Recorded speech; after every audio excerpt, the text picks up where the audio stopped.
दोस्तों, स्वर्ग जाने का असली हकदार कौन है और वह कौन सा पाप है जो मनुष्य को नरक जाने से नहीं रोक सकता? आज एक धार्मिक कथा के माध्यम से हम आपको बताएंगे कि पूजा पाठ, दान, धर्म आदि प्रकार के करोड़ों पुण्य करने के बाद भी मनुष्य नरक में क्यों जाता है और अत्यधिक पाप करने पर भी किस पुण्य के लिए मनुष्य को स्वर्ग की प्राप्ति होती है। तो चलिए शुरू करते हैं।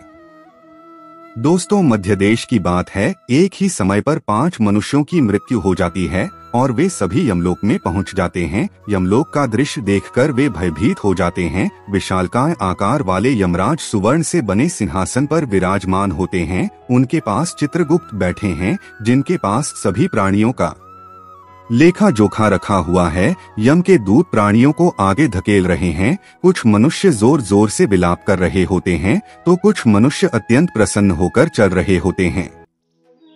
स्वर्ग के द्वार से सुंदर प्रकाश दिखाई पड़ रहा होता है, तो वहीं नरक के द्वार से धधकती हुई अग्नि की ज्वाला दिखाई पड़ रही होती है। इस भयानक दृश्य को देखकर वे पांचों एक दूसरे से बात करने लगते हैं और अपने अपने पाप के विषय में चर्चा कर रहे होते हैं। उन 5 में से 4 लोगों ने अपने जीवन में बहुत पाप कर्म किए हुए होते हैं और उन सभी को जान पड़ता है कि अब वे चारों ही नरक में ही जाने वाले हैं। उन चारों में एक चोर होता है, दूसरी वेश्या होती है, तीसरा विद्वान पंडित होता है, तो चौथा एक राजा का सैनिक होता है तथा 5वां एक धनवान किसान होता है। वे पांचों अपने अपने कर्म फलों को भुगतने के लिए तैयार होते हैं। एक एक करके सभी पाप और पुण्य आत्माएं आगे चल रही होती है। विचारों एक दूसरे के पाप कर्मों के बारे में बताने लगते हैं। पहले चोर कहता है, भाई मैं तो पक्का नरक में ही जाऊंगा, क्योंकि मैंने बहुत बार चोरी की है, दूसरों का धन लूटा है, दूसरों को तकलीफ दी है, लेकिन ऐसा मैंने मजबूरी में किया था। चोरी करके मैं अपने परिवार का पेट पालता था, क्योंकि मुझे कोई काम नहीं देता था। शायद विधाता ने मेरे भाग्य में यही लिखा था, इसीलिए मैं ही हम चारों में सबसे बड़ा पापी हूँ। मेरे पाप से मुझे कभी मुक्ति नहीं मिलेगी कि मैं जानता हूँ। पता नहीं मुझे अगला जन्म किस पशु का मिलेगा, यमराज मुझे कौन सा दंड देंगे। उसके बाद अंदेशा बोलती है, भाई हम चारों ने ही सबसे बड़ी पार्टी नहीं हो, मुझसे बड़ा पाप यहाँ पर किसी ने नहीं किया होगा। जो स्त्री अनेक पुरुषों के साथ संबंध बनाती है, उसे नरक नहीं डाला जाता है, यही शास्त्र कहते हैं। इसीलिए मेरा भी नरक में जाना तय है। किंतु मैं शपथ खाकर कहती हूँ, मैंने जानबूझकर नहीं किए हैं। जब मैं छोटी उम्र की थी, तभी एक दुष्ट व्यक्ति मुझे उठाकर ले गया और जबरदस्ती मुझे पेशा बना दिया। मैंने न चाहते हुए भी कई पुरुषों से संबंध बनाए हैं। मेरे पास जीवित रहने के लिए यही एक उपाय बचा था।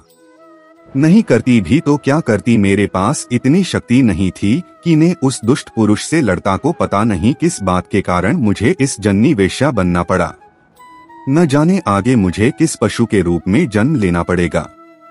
मेरे पाप से यह जान पड़ता है कि मैं भी पक्का नरक नहीं जाऊंगी। उसके बाद वह सैनिक बोलने लगता है, भाई हम चारों में सबसे बड़ा पापी तो मैं ही हूँ। मैंने बहुत बड़े पाप किए हैं। मैं राजा का सिपाही था, इसीलिए मैं लोगों पर जोर जबरदस्ती करता था। मैंने कितनों के प्राण लिए हैं, न जाने कितने मासूम लोगों को सताया है, न जाने कितने निर्दोष लोगों को मेरे हाथ से दंड मिला है। यमराज मुझे कभी क्षमा नहीं करेंगे और मैं निश्चित ही नरक में ही जाऊंगा। लेकिन मैंने ये सभी पाप जानबूझकर में नहीं किए हैं। अपने प्राणों के भय से और परिवार के पालन पोषण के लिए मुझे यह पाप करने पड़े हैं। हमारा राजा जो कहता था उसका पालन हमें करना पड़ता था। राजा के विरुद्ध भला कोई साधारण मनुष्य कैसे जा सकता है। यह सभी पाप करते हुए मुझे अत्यंत दुख भी होता था और मैं जानता था कि यह पाप करने से मुझे नरक की ही प्राप्ति होगी, किंतु परिवार के मोहवश होकर मैंने ये काम किया है। लेकिन पाप तो पाप होता है, पाप करके पश्चाताप करने का क्या फायदा। इसीलिए मेरा नरक में जाना तो तय है। उसके बाद वह विद्वान पंडित बोलता है, भाई हम चारों में से सबसे बड़ा पापी तो मैं हूँ। तुम लोगों ने जो पाप किए हैं वह जाने अनजाने में किए हैं, या किसी ने तुमसे जबरदस्ती करवाए हैं, या मजबूरी में किए हैं। किंतु मैं तो विद्वान था, मैं सब सत्य असत्य जानता था, मुझे सच और झूठ का ज्ञान था। लेकिन फिर भी मैंने धन के लोभ वर्षीय पाप किए है। शास्त्र कहते हैं कि जो सब कुछ जानकर भी पाप करता है वह निश्चित ही नरक में गिरता है। मैंने अपने ज्ञान का दुरुपयोग किया है। मैंने अपने ज्ञान का उपयोग लोगों की सहायता के लिए नहीं बल्कि धन को कमाने के लिए किया है। मेरे घर की परिस्थिति अत्यंत गरीब थी। मेरे पिता भिक्षा मांगकर गुजारा करते थे, लेकिन मैंने अपने घर की गरीबी को दूर करने के लिए धन लेकर ज्ञान देने की चेष्टा की है। शास्त्र कहते हैं जो विद्वान ब्राह्मण अपने ज्ञान का दुरुपयोग करता है उसे निश्चित ही नरक में जाना पड़ता है। मैंने लोगों को ज्ञान देने के बदले में उनसे धन लिया है, कभी किसी को मुफ्त में गया नहीं दिया। इसीलिए आप चारों में सबसे बड़ा पापी तो मैं ही हूँ और मुझे ही नरक में जाना पड़ेगा। उन चारों की बात सुनकर वह धनी किसान हंस पड़ा और बोलने लगा, तुम चाहो तो इतने बड़े पापी हो कि तुम लोगों को नरक में जाना ही पड़ेगा। तुम लोगों ने घोर पाप किए हैं और इसीलिए यमराज तुम लोगों को कभी माफ नहीं करेंगे। यहाँ पर मौजूद मैं अकेला ही सबसे अधिक पुण्यवान हूँ। मैंने अपने जीवन में बहुत पूजा पाठ किया है, ब्राह्मणों को दान दक्षिणा दी है। मैंने मृत्यु से पूर्व गाय का दान भी किया है और अब मेरे सभी पुत्र पौत्र मेरी आत्मा की मुक्ति के लिए बड़े कार्यक्रम का आयोजन कर रहे हैं। वे मेरे लिए श्राद्ध दान तर्पण कर रहे हैं, यज्ञ कर रहे हैं। इसीलिए मैं सबसे अधिक पुण्यवान हूँ। मेरी 3 पत्नियां और 10 पुत्र है। इतने लोग मेरी मुक्ति के लिए उपाय कर रहे हैं। और हाँ, मैंने अपने जीवन में कभी कोई पाप नहीं किया है और जाने अनजाने में किए भी होंगे तो मेरे पुत्रों के श्राद्ध आदि के कार्यों द्वारा मेरे पाप भी नष्ट हो जाएंगे। मैं नित्य देव पूजा करता था, मंदिर जाता था, द्वार पर आए अतिथियों को भोजन कराता था। इसीलिए मुझे पूरा विश्वास है कि यमराज मुझे नरक में नहीं डालेंगे और मुझे मोक्ष की प्राप्ति निश्चित ही होगी। फिर वे पांचों धीरे धीरे आगे बढ़ने लगते हैं और फिर जब उनका समय आता है तो उन पांचों के पाप और पुण्य के कर्मों का मूल्यांकन किया जाता है। सबसे पहले बारी आती है उस चोर की और फिर चित्रगुप्त उसका लेखा जोखा निकालते हैं। कुछ देर तक विचार करने के बाद उसके पाप पुण्य का मूल्यांकन करने के बाद यमराज उसे स्वर्ग में जाने के लिए कहते हैं। इस निर्णय को सुनकर चोर आश्चर्य में पड़ जाता है और बड़ी ही प्रसन्नता से वह स्वर्ग के दरवाजे की ओर चला जाता है। दूसरी बारी आती है वेश्या की। चित्रगुप्त उस वेश्या का भी लेखा जोखा निकालते हैं और कुछ देर तक विचार करने के बाद उसके पाप पुण्य का मूल्यांकन करके यमराज उसे भी स्वर्ग में जाने के लिए कहते हैं। इस विचित्र निर्णय को सुनकर वह वेश्या भी आश्चर्य में पड़ जाती है। उसे यमराज के निर्णय पर विश्वास नहीं होता है और वह बिना कुछ कहे ही बड़ी ही प्रसन्नता के साथ स्वर्ग के द्वार की ओर चली जाती है। फिर तीसरी बारी आती है उस सिपाही की। चित्रगुप्त उसके भी कर्मों का लेखा जोखा निकालते हैं और कुछ समय विचार करके उसके पाप पुण्य का मूल्यांकन करके यमराज उसे भी स्वर्ग में जाने के लिए कहते हैं। इस निर्णय को सुनकर वह सिपाही भी सोच में पड़ जाता है और बड़ी ही प्रसन्नता के साथ वह स्वर्ग के द्वार की ओर निकल जाता है। फिर चौथी बारी आती है उस विद्वान ब्राह्मण की। चित्रगुप्त उस ब्राह्मण के कर्मों का लेखा जोखा निकालते हैं और कुछ देर तक विचार करते हैं। फिर यमराज उस ब्राह्मण को भी स्वर्ग में जाने के लिए कहते हैं।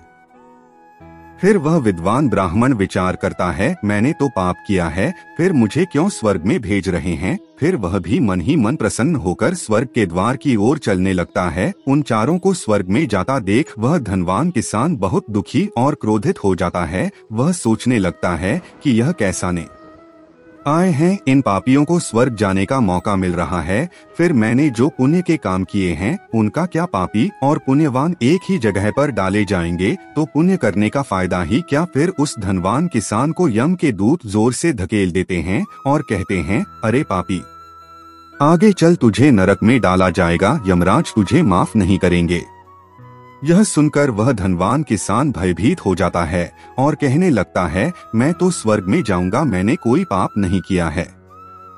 फिर वह धनवान किसान यमराज के सामने आकर खड़ा हो जाता है। चित्रगुप्त उसके कर्मों का लेखा जोखा देखते हैं और उसके पाप पुण्य के कर्मों का मूल्यांकन करते हैं तो उसके पाप का पलड़ा भारी हो जाता है और यमराज उस धनवान किसान को कहते हैं, अरे दोस्त, तूने तो बहुत बड़ा अपराध किया है, तू तो नरक में जाने के ही योग्य है।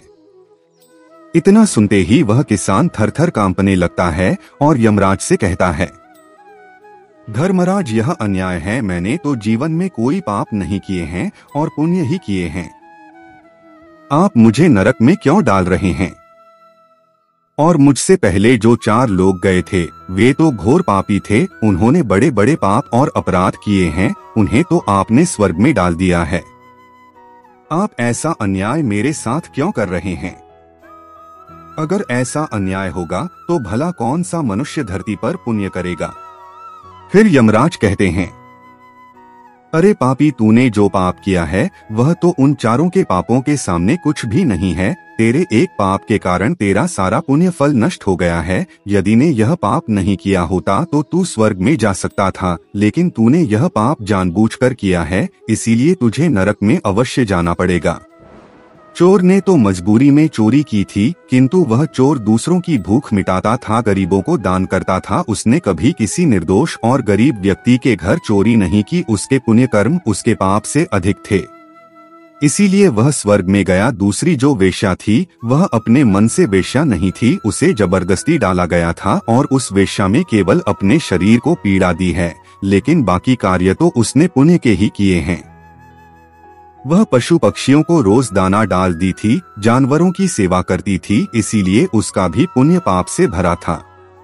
तीसरा वह सिपाही था जिसने राजा के हुक्म का पालन किया था, किंतु उसने भी बहुत पुण्य के काम किए हैं। उसने कई बेसहारा लोगों की मदद की है, इसीलिए वह भी स्वर्ग में ही गया है। और चौथा वह विद्वान ब्राह्मण था, उसने अपने ज्ञान का दुरुपयोग अवश्य किया है, किंतु वह ने गाय की सेवा करता था, दान धर्म करता था, इसीलिए उसके भी पुण्य पाप से अधिक थे और वह भी स्वर्ग में ही गया है। इतना सुनकर वह धनवान किसान बोलता है, हे धर्मराज, इन 4 ने जो भी पुण्य किए हैं वो तो मैंने भी किए हैं, बल्कि उनसे ज्यादा किए हैं। फिर भी मैंने ऐसा कौन सा पाप किया है जो मुझे नरक में भेजा जा रहा है? यमराज कहते हैं, हे दोस्त, याद कर, तूने उस अबला विद्वान नारी पर गलत लांछन लगाया था कि उसने तेरे घर पर चोरी की है, और इसके साथ ही तूने उसके ऊपर कई अन्य गलत लांछन लगाए थे। उसे व्यभिचारिणी और वेश्या कहकर उसके चरित्र का हनन किया है, और राजा ने उसे सत्य समझकर उस अबला विधवा नारी को मृत्युदंड दे दिया था कि पापी मनुष्य ब्रह्मा हत्या, चोरी, मदिरापान आदि प्रकार के घोर पापों से भी प्रायश्चित करके मुक्त हो सकता है, किंतु दूसरों पर गलत लांछन लगाने पर कोई प्रायश्चित नहीं है। जो दूसरों पर गलत आरोप करता है, जानकर भी दूसरों को झूठ कहकर उनके ऊपर दोष डालता है, वह तो सबसे बड़ा पापी है। उसके द्वारा किए गए सभी पुण्य नष्ट हो जाते हैं, इसीलिए तूने जितने भी पुण्य किए हैं वे सभी उस एक पाप के कारण नष्ट हो गए। फिर यमराज यमदूतों को कहकर उस पापी किसान को नरक ले जाने के लिए कहते हैं, और वह किसान रोता हुआ विलाप करता हुआ नरक के मार्ग पर चलने लगता है। तो दोस्तों, इस प्रकार से धर्मराज ने कहा है, कभी किसी पर गलत आरोप नहीं करना चाहिए, सत्य जानकर भी असत्य का साथ नहीं देना चाहिए। जो दूसरों पर गलत आरोप डालता है उसे यमराज कभी क्षमा नहीं करता है।